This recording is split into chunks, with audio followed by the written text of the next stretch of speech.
मुंबईतल्या कबूतरखान्यांवरनं आता जैन समाज हा आक्रमक झाल्याचं पाहायला मिळतंय। दादरमधल्या कबूतरखान्याजवळ आज जैन समाज मोठ्या प्रमाणात रस्त्यावर उतरला होता। आंदोलन झालं, पोलिसांसोबत त्या ठिकाणी धक्काबुक्की झाल्याचं देखील चित्र आपल्याला पाहायला मिळालं। याच विषयावरती माझ्यासोबत बोलण्यासाठी मनीषा कायंदे जी आहेत, शिवसेनेचे आमदार।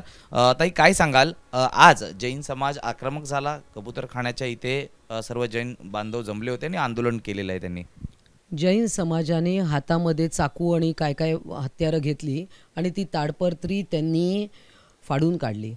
हे कितपत योग्य आहे? हा न्यायालयाचा सरासर अवमान आहे। आणि हे करत असताना सिच्युएशन हाताबाहेर गेली। तिकडे माननीय मंत्री मंगल प्रभात लोढा आले, त्यांनी खरं तर हे सगळं सुरुवात केली आणि आता त्यांच्या हाताबाहेर सिच्युएशन गेलेली आहे। हा कोर्टाचा निर्णय आहे आणि याच्यात कुठलाही धार्मिक विषय नाही आहे। हा खरं तर मेडिकल सायन्स आणि पक्षी प्राणी यांचा तो विषय आहे। परंतु आता असं झालं आहे की जे लोक या आजारामुळे, त्यांच्यापासून होणाऱ्या आजारांमुळे जे मृत्युमुखी पडलेत, त्यांचा आवाज पूर्णपणे दाबला गेलेला आहे। हे कितपत योग्य आहे? त्यांनी कोणाकडे दाद मागायची का? आता सगळ्या ज्यांच्या घरातले लोक या श्वसनाच्या मुळे आजारी पडले आहेत, त्यांनी आता उद्या मोर्चा काढायचा का? हा प्रश्न आहे। काल माननीय मुख्यमंत्र्यांकडे जी बैठक झाली, त्यांना धर्मसंकटात टाकलं गेलं आणि अशा पद्धतीनं त्यांनी एक वक्तव्य केलं की कबुतरांना अशा प्रकारे खाणं बंद करणं त्वरित ताबडतोब असं योग्य नाही आहे आणि म्हणून हा सगळा उद्रेक झाला। त्या तिकडे एक जैन मंदिर आहे, त्यांनी त्यांच्या मंदिराला का जाळ्या लावल्या आहे? त्यांनी तिकडे पक्ष्यांची, ज्याला आपण पिजन नेट म्हणतो, त्या का लावल्या आहेत? कारण कबूतर आतमध्ये येऊ नये। घराघरांमध्ये, दादर परिसरामध्ये अनेक ठिकाणी पिजन नेट लावले आहेत, मग त्या का लावल्या आहेत? ह्या सगळ्या गोष्टी विचार करण्यासारख्या आहेत। मंगल प्रभात लोढा यांनी आता नुकताच एक व्हिडिओ सोशल मीडियावरती व्हायरल केलेला आहे। जैन समुदायांना शांतता राखण्याचं आवाहन केलेलं आहे। मात्र कुठेतरी आता परिस्थिती हाताबाहेर चाललेली आहे। जैन ट्रस्टकडनं सांगण्यात आलं होतं की ट्रस्टचे कोणी नाही आहे त्या आंदोलनामध्ये, तिथले नागरिक हे एकत्र जमा झालेले आहेत म्हणून। नाही, यांना कोणी आणलं? हा सगळा प्रीप्लॅन्ड केलेला आहे। जैन समाजाचे ट्रस्टचे लोक नव्हते, आता काय त्यांचं आय कार्ड चेक करायचं का? सगळी जैन लोक होती, इतर धार्मिक लोक होती। आता काल हा मुख्यमंत्र्यांनी जे निर्णय दिला त्याच्यावर कालचा मी तुम्हाला व्हिडिओ दाखवते। हा माणूस फुटपाथवर, आता हे फुटपाथवर चालू आहे, म्हणजे कोणी उठायचं आणि फुटपाथवर धान्य टाकायचं, हे कितपत योग्य आहे? कोर्टाचा हा अवमान नाही का की कोर्टाने दिलेल्या निर्देश पायदळी तुडवले जात आहेत? कोर्टाने दिलेला निर्णय पायदळी तुडवला जातोय। 7 तारखेला म्हणजे उद्याच पुढची हिअरिंग आहे। हे अत्यंत चुकीचं आहे जे होत आहे ते। खरं तर आता मला सांगा, कोरोना काळात तुम्ही नाकाला पट्ट्या, तोंडाला पट्ट्या लावून का फिरत होतात? का जीवजंतू आतमध्ये जाऊ नये म्हणून। आता गुजरातमध्ये किंवा अनेक ठिकाणी पतंग महोत्सव होतो, महाराष्ट्रातही होतो, पण तेवढ्या प्रमाणात नाही। तेव्हा अनेक पक्षी त्या मांजानी त्यांचे मान हातपाय कापले जातात आणि ते मृत्युमुखी पडतात। मग त्याबद्दल या सगळ्या लोकांचं काय म्हणणं आहे? आणि दुसरी माहिती मी तुम्हाला देऊ इच्छिते, एक प्राणीशास्त्राची शिक्षिका आणि अभ्यासक म्हणून, की कबूतर हे फक्त धान्य खात नाही, ते अन्य कीटक खातात, गांडूळ खातात, छोटे छोटे शिंपले असलेली ते पण खातात। त्यांना निसर्गाने, देवाने पंख दिलेले आहेत आणि तुम्ही एका ठिकाणी चालू करा दाणे टाकणं, तिकडे हजारोंच्या संख्येने कबूतर येणार। तुम्ही दुसरीकडे टाकलात तर तिकडे ते जातील। परंतु हा एक ट्रॅफिक आयलंड आहे मुळात। म्हणजे याला हेरिटेज स्ट्रक्चर कोणी डिक्लेअर केलं? कुठली समिती होती हेरिटेज स्ट्रक्चर डिक्लेअर करणारी? हा हेरिटेज कसा असू शकतो? तो एक ट्रॅफिक आयलंड आहे। तुम्ही कोर्टाचा 30 तारखेचा जर ऑर्डर वाचलीत तर 6व्या नंबरच्या पानावर स्पष्टपणे लिहिलं आहे की तिथे मध्ये एक पाणपोई होती। त्या पाणपोईच्या तिकडे लोकांनी दाणे टाकायला चालू केले आणि त्याचा कबूतरखाना झाला। कुठलाही कबूतरखाना हा अधिकृत नाही आहे, सगळे अनधिकृत आहे। मला सांगा, महानगरपालिकेच्या कुठल्या बैठकीमध्ये, कुठल्या एखाद्या सभागृहाच्या कुठल्या बैठकीमध्ये हे 58 किंवा 51 जे काय कबूतरखाने, ते कधी यांना मान्यता मिळाली? लोक तिकडे येतात आणि दाणे तुम्ही तुमच्या घरात समोर टाका ना दाणे, कबूतरखाना तिकडेही चालू होईल। त्यामुळे हा प्रश्न अतिशय सामंजस्याने हाताळला पाहिजे, त्याच्याकडे मेडिकली बघितलं पाहिजे। तो एक पब्लिक न्यूसेन्स आहे। मग जेव्हा काही लोक कुत्र्या मांजऱ्यांना खाद्य टाकतात तेव्हा तुम्ही त्याला विरोध करता का? कारण तो कुत्रा तुम्हाला चावतो म्हणून। त्यामुळे हा प्रश्न जो आहे हा तेवढ्याच पुरता बघून चालणार नाही.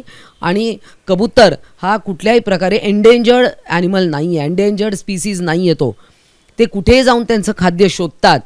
ते काय त्यांची प्रजाती आता कमी होते आहे असा कुठला भाग नाही आहे. ते कुठेही जाऊन त्यांचं धान्य शोधू शकतात. किंवा ज्यांना हाऊस असेल त्यांनी समुद्र किनाऱ्यावर टाकावा, आपल्या गॅलरीत टाकावा आणि मग तिकडे कबुतरांना येऊ द्यावा. मग तुमच्या घरात जेव्हा कबूतर येतील आणि तो न्यूसेन्स होईल, मग तुम्हाला तो चालणार आहे का? पब्लिक प्लेसमध्ये हा न्यूसेन्स तुम्ही कसं काय करू शकता? कितीही टॅक्स लावा, काही करा, पण आम्हाला ते कबूतरखाने आमच्यासाठी उघडे करा. एक धार्मिक नातं देखील जोडण्यात आल्याचं नागरिक त्या ठिकाणी आंदोलन करताना म्हणत आहेत की तुम्ही टॅक्स लावा चालेल, आम्ही ते भरायला तयार आहेत, पण ते चालू करा असं म्हणतायत. त्यांनी नोटाचं बटन दाबण्याचाही इशारा दिला आहे की आम्ही येणाऱ्या निवडणुकांमध्ये नोटाचं बटन दाबू. त्यांनी काय होणार आहे? निवडणुका तुम्हाला लोकप्रतिनिधी निवडून देण्यासाठी असतात. आता आपण सापाला दूध पाजायचो, काही काळापासून हे बंद झालं आहे की जेव्हा कळलं की सापाला, नागाला हे दूध हे त्याचं खाद्य नाही आहे, इनफॅक्ट त्यांनी ते मरायला लागले. मग हे धर्माने आपण स्वीकारलं ना, हिंदू धर्माने हे स्वीकारलं की नाही हे अयोग्य आहे म्हणून. कावळ्यांना फरसाण टाकणं हे काय त्यांचं खाद्य नाही आहे. म्हणून धर्माच्या नावाखाली प्राण्यांच्या जीवाशी खेळणं, त्यांची पॉप्युलेशन, मग आपण कुत्र्या मांजरांना न्यूटरिंग का करतो? का त्यांचं पॉप्युलेशन कंट्रोल करतो? त्यांचा न्यूसेन्स कमी व्हावा म्हणून. इथे हेच लॉजिक आहे की त्यांच्या झूनॉटिक डिझीज आहे की जे प्राण्यांपासून मनुष्याकडे येतात आणि ते आपण रोखले पाहिजे. मनुष्य आणि प्राणी हे एकत्र नांदले पाहिजे. कारण तुम्ही वाघ सिंह घरात पाळणार का? तर प्रत्येकाची एक कुठेतरी ठराविक वस्ती आहे किंवा कुठेतरी आहे. ते काही प्राणी हे डोमेस्टिक असतात, ते घराच्या आसपास राहतात. तुम्ही मग यांना घरात ठेवणार आहात का?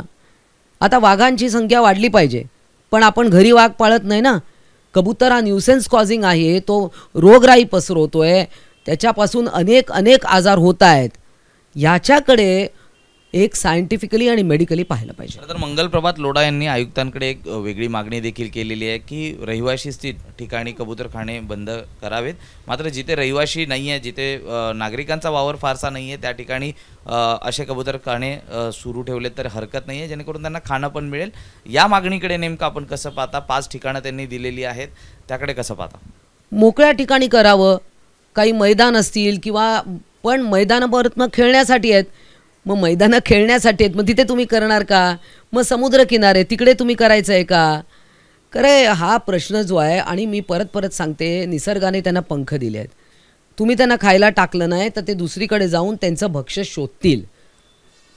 आता अनेक लोक उन्हाळ्यामध्ये पाणी ठेवतात पक्ष्यांसाठी, तिथपर्यंत ठीक आहे ना, ठेवतात ना लोक, परंतु किती वाढले पाहिजे? तुम्हाला आज किती करोडो कबूतर हवे आहेत का?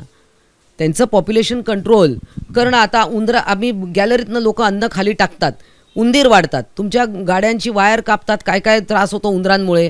शेवटी तुम्ही त्यांना खाद्य टाकलं तर त्यांची उत्पत्ती वाढते ना.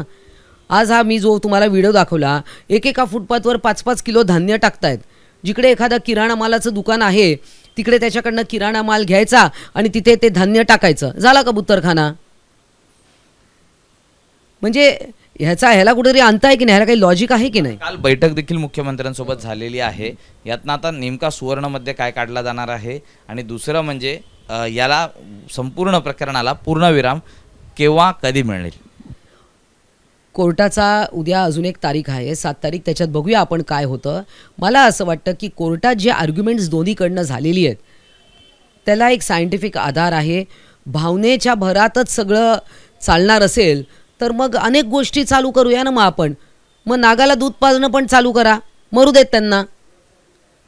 मग भावनेच्या आधारावर सगळं चालणार असेल, माणसाला आज अनेक लोक जे या आजारामुळे मृत्युमुखी पडले आहेत. मला कितीतरी लोकांचे, जेव्हा मी विधान परिषदेत तारांकित प्रश्न मांडला त्यावेळेला मला शेकडोनी ईमेल आले की कोणीतरी ह्याच्यावर आवाज उठवायला पाहिजे होता.